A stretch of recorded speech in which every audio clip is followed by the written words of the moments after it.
My name is Brittany Clues, and I'm a homeschooling mom to 5 kiddos. And today I'm going to tell you a little bit about how I pair my gather round units to get the absolute most out of them.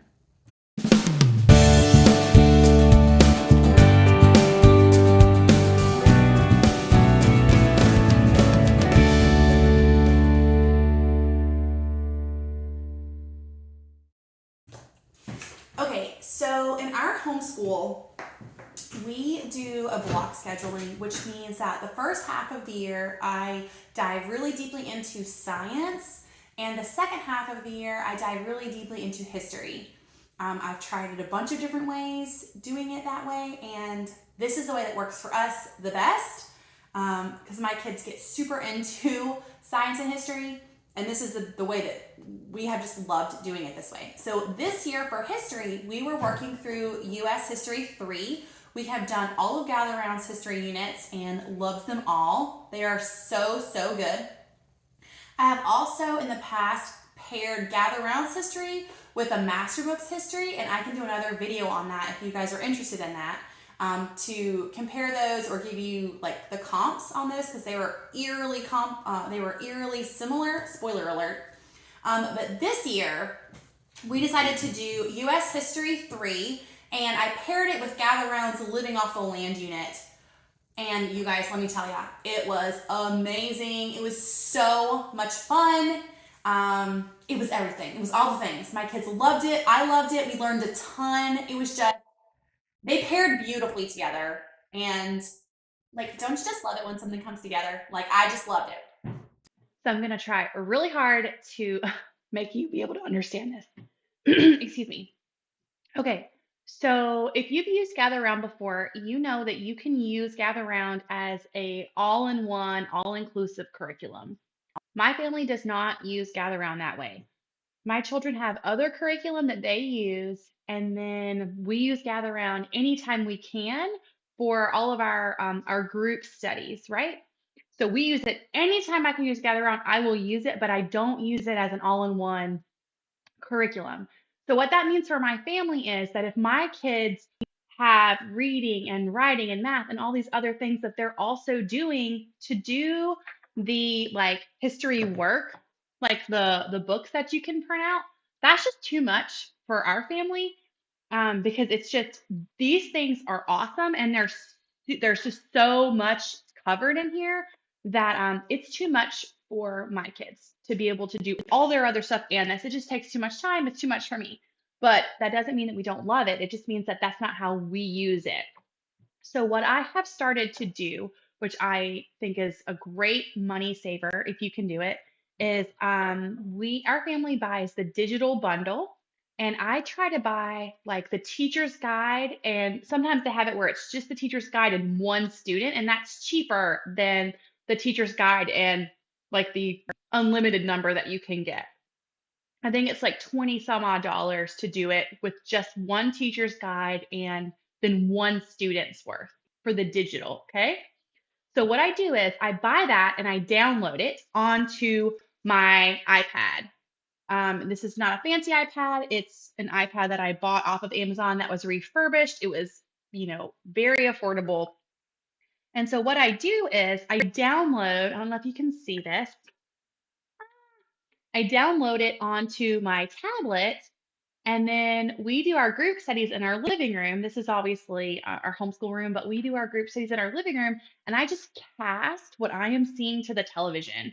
So I screen share, which I will tell you, I am like the least technologically savvy person on the planet. But one of my best friends showed me this, and it's awesome. It is awesome. I just click up here in the top right hand corner and I just screen share this to my television. So my kids can then see every single thing that I can see. So I scroll up and it shows up on my television at home, which is amazing. And so that's how we do our gather round. They also have coloring books that you can purchase that I have not tried, but I'm going to do that starting next year because I will have another learner joining our crew and she's smaller, so she's going to need to keep her hands busy. Um, but anything that I'm sorry, I don't want to get it, but you could print something off to keep your kids' hands busy. If your children need the stimulation, my kids can just sit and listen. And the lessons are pretty short. So we do one lesson a day. Um, and that's how I do it. I just cast it from my tablet to the screen. And they're not really reading along. They're just basically looking at like the pictures that they have up here. Okay? Another thing that works really well is there's links in here um, that you can enter in on your bar, and you can like click the link, and that would show up on your screen as well if you're screen sharing or mirroring or however you want to do it. Okay, so that is how we do our gather round. So I think I already said this. This year we did US History 3, which was growing identity. And this one's printed off because I did this before I decided to do it this way. And so we'll do a lesson in this, and then we'll do a lesson in this. And that might sound like a lot, but remember, my kids aren't doing all of this extra stuff, right? They're not doing all this other stuff. So they're just pretty much listening and absorbing these two things together.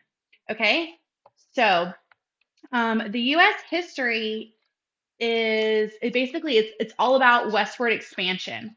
So it starts out with how we moved west, why we moved west, and it has so much really interesting and good stuff in here. This is like, well, if you can see the routes and the wagon and how the wagons were loaded down. And I'm sure there's tons of videos on this particular unit on YouTube. I'm gonna go look, and if there's not, maybe I'll do a flip through. But so this is all about the pioneers and how they traveled. It touches on the Andrew Jackson, Manifest Destiny is in here, the Mexican American War is in here, and it goes all the way through to the Civil War. It talks very, very briefly about the Civil War. There is not a lot covered in this unit, which was a little bit surprising to me and a little disappointing, but that's okay. My kids are little right now. You could do an entire mini unit on the Civil War if you really wanted to. So I will go ahead and tell you that it is not, it's maybe 3 lessons, and that's like 3 days, not even a whole week on the Civil War, which I was surprised about, but you know what? It's okay. And then we'll go and learn that more in detail, probably in high school. But it covers the gold rush and all the way like slavery, like I said, Civil War is in here. So I think it ends, let me see. Um, American engages. So that's where it goes to pretty much. Cowboy life, country of contrast.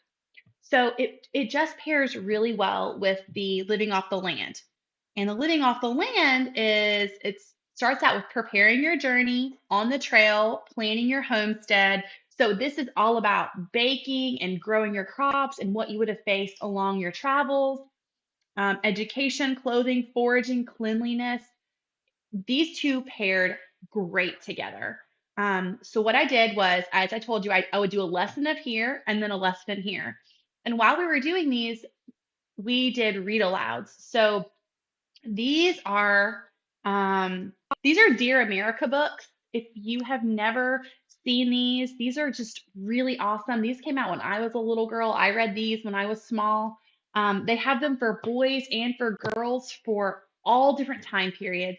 And what they are is there's diaries of children, like of young adults. So the first one that we did was Across the Wide and Lonesome Prairie. We read that and it went, I mean, I'm telling you guys, these things just went awesome together. They had different references in Living Off the Land, which were also referenced in this book right here, which was so neat because my kids picked up on that. They were like, oh my goodness, did you hear that she and this and that?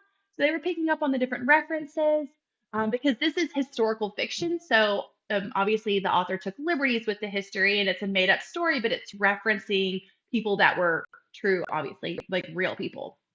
So for these two units together, we did Across the Wide and Lonesome Prairie, and we were doing, I don't know, several chapters a day. And this is actually a little bit of a longer book. What I'm saying is that it took me longer to read this book than I was moving faster in our history book, but that's okay. We were fine with that. So we did Across the Wide and Lonesome Prairie. We did The Girl That Chased Away Sorrows, which is like the Indians. or the, excuse me, the Native Americans, um, Indigenous American. Okay, that's Indigenous American.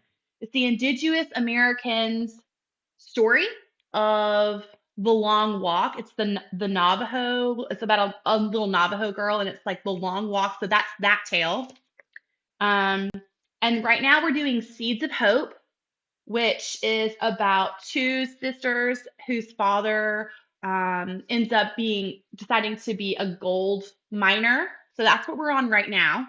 Um, Even though we have just finished this last week, we still have to do A Picture of Freedom, which is the diary of a slave girl.